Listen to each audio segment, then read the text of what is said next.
Questão 47, o que ela vai dizer aqui pra gente? Olha só. Os Cavaleiros de Cristo. Quem que são os Cavaleiros de Cristo, né? Os famosos Templários, né? Cara, existem muitos pontos de vista dentro da história, né? Eu sou um cristão, mas dentro do ponto de vista do cristianismo, é importante que a gente não tenha uma ideia de religiosidade. O que é uma ideia de religiosidade, cara? A gente não pode achar que o cristianismo ou a igreja, ela é 100% correta em todas as condutas que ela tem. Isso é uma burrice.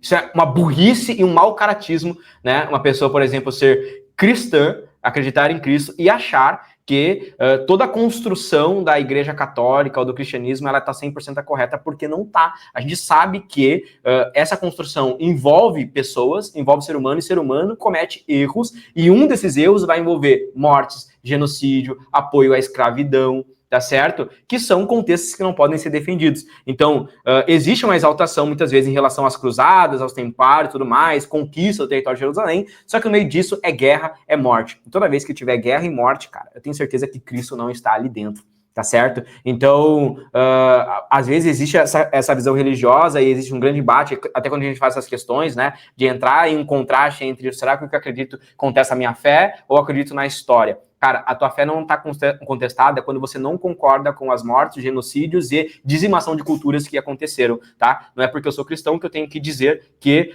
estavam certo, por exemplo, dizimar culturas indígenas e matar culturas porque Cristo não mandou fazer isso. Tá? Quem fez isso foi os homens, tá? Cristo nunca mandou fazer isso. E isso é uma coisa que eu tenho certeza, né? A gente tem que entender o contexto histórico. Quanto mais você estuda história, mais você entende. Agora, olha só. A existência em Jerusalém, em um hospital voltado para o alojamento e o cuidado dos peregrinos, assim como daqueles que, entre eles que estavam cansados ou doentes, fortaleceu o elo entre a obra de assistência e de caridade e a Terra Santa. Ao fazer em 1113, aqui contexto aqui já de Idade Média, né, que é o que a gente tem que entender e já resgatar esse pensamento, 1113, contexto de Idade Média, do Hospital de Jerusalém, um estabelecimento central da Ordem Pascoal II, estimulava a filiação dos hospitalários do Ocidente a ele, sobretudo daqueles que estavam ligados à peregrinação na Terra Santa ou em outro lugar. A militarização do Hospital de Jerusalém não diminuiu a vocação caritativa primitiva, mas a fortaleceu. O conhecimento descrito vincula-se ao fenômeno ocidental do quê? Basicamente, o que ele está dizendo aqui, pessoal, é o processo de militarização de alguns hospitais, ele está falando sobre o processo de cruzadas, ele está falando basicamente sobre o processo de conquista, né? A ideia de reconquista do território de Jerusalém, tá? Eu vou tentar contextualizar com vocês aqui um pouquinho o contexto histórico e a ideia central do que aconteceu aqui, tá? Deixa eu trazer uma ideia histórica, uma ideia baseada um pouco nos conceitos religiosos, mas também históricas, do que acontece no mundo, tá?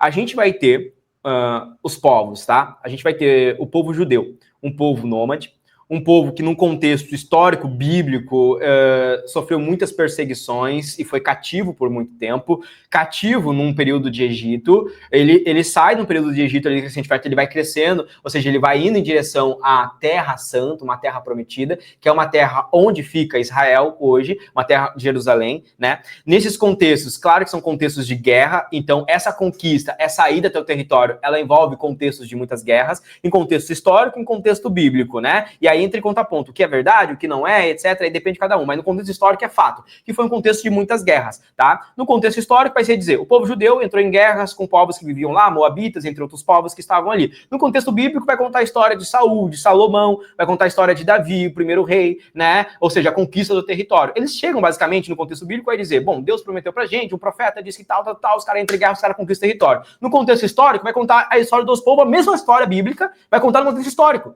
Aconteceu, de verdade. Só que do ponto de vista bíblico existiam os profetas e no contexto histórico eles não batem no ponto dos profetas. Eles batem no ponto que existia um povo ali, um outro povo lá, e houve essas conquistas de territórios. Dentro disso, a gente tem vertentes religiosas ali, né? A gente tem pensamentos diferentes, a gente tem povos judeus, a gente tem povos islâmicos, a gente tem os persas, a gente tem os povos da Mesopotâmia. Uma grande civilização vai crescer. Uma civilização que cresce muito ali é a civilização da Babilônia. E essa civilização, ela também vai no contexto de conquista de territórios, ela também entra em guerra, e em um determinado período, Jerusalém é destruída, templos são destruídos, inclusive o templo lá de Jerusalém é destruído muitas vezes, e o povo judeu, novamente, ele se torna cativo, tá certo? Então ele se torna cativo no contexto de Babilônia, tá certo? No contexto ali do Oriente Médio. Logo depois disso, a gente tem uma libertação desses povos por Ciro II. Tá? Ciro II na região da questão do Irã. Isso aqui é documentado, isso aqui é histórico. Eles são libertos e Ciro permite de novo que eles voltem para o contexto de Israel. Tá? Então a gente de novo vai ter esse embate ali permitindo, ou seja, o povo judeu de novo é liberto, é um povo sempre peregrino, um povo sempre em contexto de guerra, é um povo sempre em contexto de buscar o território, um povo que está sempre nesse contexto ali de realmente ter que ir lá para sua terra, que é prometida, sair de lá, cativo, e guerra, e destrói, um liberta, outro volta e tudo mais, e esse embate, tá certo? Bom, dentro do meio disso, tá?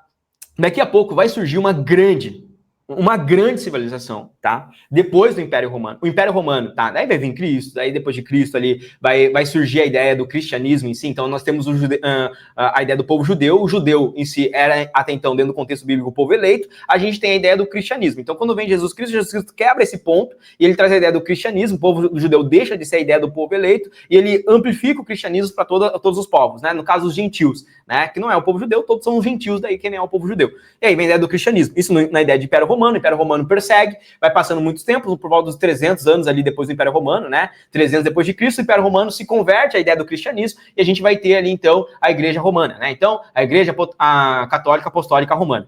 E aí vai ter esse contexto. Roma vai indo dentro disso, daí tem a ideia de Papa, daqui a pouco Roma vai se dividir em Roma Ocidental, Roma Oriental, aí vai ter duas capitais, uma a capital em Roma, né, que aí vai ter o Papa, a gente vai ter a Igreja Ortodoxa indo para a capital lá em Constantinopla, tá? Hoje, atual Istambul, na Turquia, a gente tem a divisão dessa Roma, tá certo? E aí dentro disso, pessoal, tá? O Império Romano vai cair. Só que o Império Romano que cai é o Império Romano do Ocidente, tá? No contexto de Roma. Esse vai ser o império que vai cair. Invasões bárbaras, invasões germânicas ali, tá certo? Serão tomadas e o Império Romano vai enfraquecer e vai cair, tá certo? No contexto, eu tenho uma aula grande de Império Romano para vocês. O Império da região oriental, ali em Constantinopla, tá? Ele continua muito forte por muitos anos. Ele vira o Império Bizantino. Esse Império Bizantino, ele continua muito forte ali, ele continua resistente, tá certo? E aí, dentro disso, pessoal, existe um outro império que começa a crescer, que é o tal do Império Otomano. Esse Império Otomano, ele vai ter como a sua principal vertente ali a religião, mas tem como principal símbolo messiânico Maomé, tá? Então Maomé, ele traz essa força aí, né, dessa religião islâmica, e o Império Otomano, ele começa numa conquista de território. O sonho do Império Otomano é tomar Constantinopla, que é uma das bases que a gente vai ter ali, que tem a vertente do cristianismo. Vai conseguir, tá? Então o Império Otomano vai conseguir tomar Constantinopla. Quando eles tomam Constantinopla, eles começam a expandir. Depois do Império Romano, o maior império que se teve foi o Império Otomano. O Império Otomano expande e domina todo o Oriente Médio e o norte da África. Eles vão para cima e eles tomam, inclusive, Jerusalém. Isso significa que todo o Oriente Médio ele começa a se tornar islâmico. E aí, meu amigo, judeu tem que fugir, tá? Ó, o judeu acaba tendo que fugir, porque o Império Islâmico tá vindo para cima, vindo para cima. Então o judeu começa a fugir, né? Os cristãos começam a fugir, começam a ser perseguidos e Jerusalém é tomada. Nós temos a Inglaterra, ainda muito forte, lá com o seu anglicanismo, né, com a religião cristã, ela rompeu, né, com a Igreja Católica Romana lá, mas nós temos uma nova religião católica na Inglaterra, o anglicanismo, e aí eles criam uma ideia de, cara, nós precisamos recuperar a nossa terra, nós precisamos recuperar Jerusalém. E aí, para isso, eles vão ter que ir para cima do Império Otomano, eles terão que ir para cima dos militares islâmicos, né, e aí começa o contexto de cruzadas. Cruzadas é os templários, os guerreiros de Cristo que irão para cima, e o objetivo é, cara, tomar de novo o território ali que é sagrado, o território de Jerusalém, um território tomado pelo povo islâmico, tá certo? Então eles começam o processo de reconquista de Jerusalém, é uma grande missão das cruzadas. Esse é o grande contexto, tá? O que eu digo? Cara, quem tá certo e quem tá errado, né? Cara, tanto o Império, tirou os caras ali, tem morte, tanto eles, beleza, quiserem voltar para Jerusalém, então o grande ponto. Qual que é o grande ponto? Cara, é a quantidade de morte que acontece ali, porque no meio disso tem sempre inocentes, né? No meio dessas conquistas, existem inocentes. No meio disso, tem lá o povo islâmico.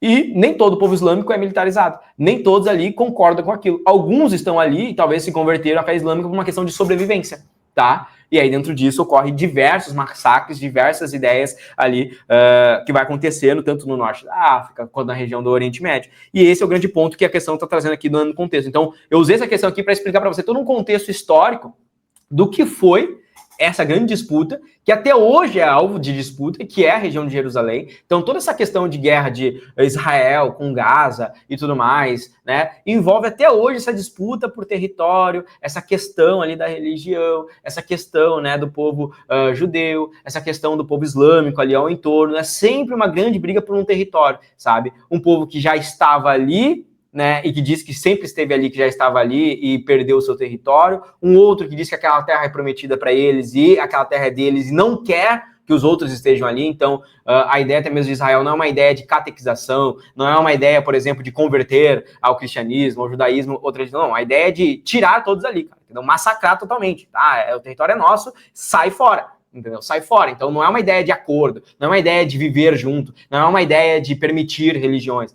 tá certo? Não é isso que é trabalhado. Então até hoje ali aquela região ela é alvo, tá? Ela é alvo de disputas políticas, de disputas econômicas e disputas religiosas, tá certo? E aqui isso você percebe que é desde a Idade Média, desde 1113, tá certo? Uma grande, olha só, uma grande história para você entender aqui como que desde a Idade Média existe uma grande disputa por esse território, principalmente pela cidade de Jerusalém ali, tá? Jerusalém é sempre o grande alvo. Vamos lá. Então, o que o texto vai dizer pra gente, ó? O acontecimento descrito vincula-se ao fenômeno ocidental do quê? Surgimento do monatismo, olha só, surgimento do monastismo guerreiro ocasionado pelas cruzadas. Aí eu contei para você, né? Então a gente vai ter aqui a ideia, né, a ideia de monasticismo, né? A gente vai ter ali aqueles guerreiros que vêm da ideia dos como se fossem guerreiros de Cristo, tá? A ideia a gente vai ter padres que viviam na região dos mosteiros, né? E agora a gente vai ter aqui os guerreiros monásticos, que protegiam o território, que iam em busca, né? Então, assim como os padres serviam ali a Cristo, né?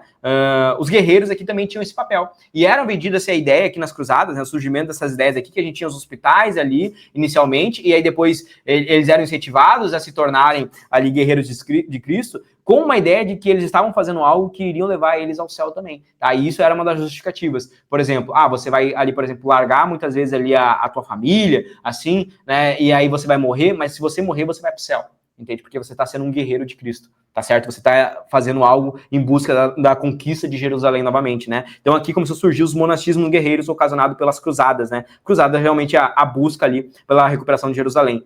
Descentralização do poder eclesiástico produzido pelo feudalismo. Aqui está um contexto errado da história. O feudalismo faz parte da ideia da Idade Média, só que não acontece uma descentralização. Anota isso aí no teu caderno. O feudalismo ele traz o princípio de centralização. Inclusive uma centralização onde quem era mais forte, pessoal? O rei ou o papa?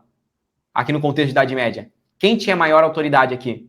O rei ou o papa? Você sempre vai lembrar. A igreja. O papa tinha maior autoridade, até mesmo que o rei. Porque o rei, ele estava ali com uma ideia de vocação divina, ou seja, indicado, né? Então, o papa ali indicava o rei, tá? E se o clericismo, ou seja, o poder papal ali indicasse que o rei deveria sair, o rei deveria sair. Isso vai entrar em contraste com o contexto depois ali, quando a gente vai ter o período ali do absolutismo, onde alguns reis vão querer estar acima do Papa, né? E aí, quando alguns reis quiserem estar acima do Papa, ali vai entrar em conflito ali com a igreja, tá certo? Inclusive, isso é um dos motivos de surgir lá a igreja anglicana e tudo mais, onde o rei, ele coordenava tanto a igreja quanto o Estado, tá certo? Aí não tem mais a figura do Papa como principal pilar ali. O Papa, em alguns contextos ali, para alguns reis, estava decidindo demais. Decidia para onde iam os recursos financeiros, decidia onde acontecia a guerra, né? Onde não ia acontecer, onde ia acontecer a economia e tudo mais. Então, o Papa tinha muita centralização de poder aqui, tá?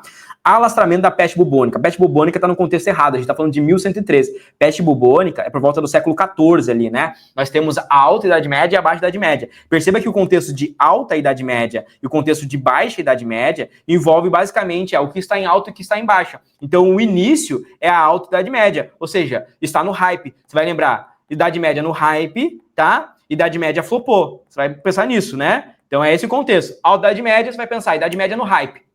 Início da Idade Média, bagulho muito forte, feudalismo, tudo mais e tal. Aí depois, baixa Idade Média. A Idade Média tá flopando ali, tá dando errado o negócio, né? O rei não consegue, por exemplo, impedir direito às invasões, peste bubônica, medicina ruim, tá? Então a Idade Média tá flopando, o negócio tem que mudar, tá certo? Olha só, letra D. Afirmação da fraternidade mendicante, estimulada pela reforma espiritual, né? Bom, fraternidade mendicante vai envolver ali os franciscanos, né? Algumas ordens ali religiosas, mas eles não tinham essa ideia de guerreiros ali, né? Era mais algo relacionado à religiosidade e não algo relacionado à criação de guerreiros, relacionado ali às cruzadas. Então não entra no contexto. E criação de faculdade de medicina promovida pelo Renascimento Urbano é na baixa ali, ou seja, vai indo depois ali, vai indo, claro, tem a Alta Idade Média, depois vai indo, mas é um pouquinho mais depois, tá? Por volta do século XIII ali, né? 1300 mais ou menos, que a gente vai ter as primeiras faculdades de medicina sendo surgidas aqui, né? Inclusive, o contexto que é trazido para vocês sobre a ideia de que a Idade Média é o período das trevas é um conceito, né, da visão iluminista. Né? Tem uma visão moderna, da Idade Moderna, os iluministas escrevem que a Idade Média é um conceito de Idade das Trevas, onde não tinha cultura, onde as coisas eram cerceadas. Isso está errado, é um pensamento errado. Cara,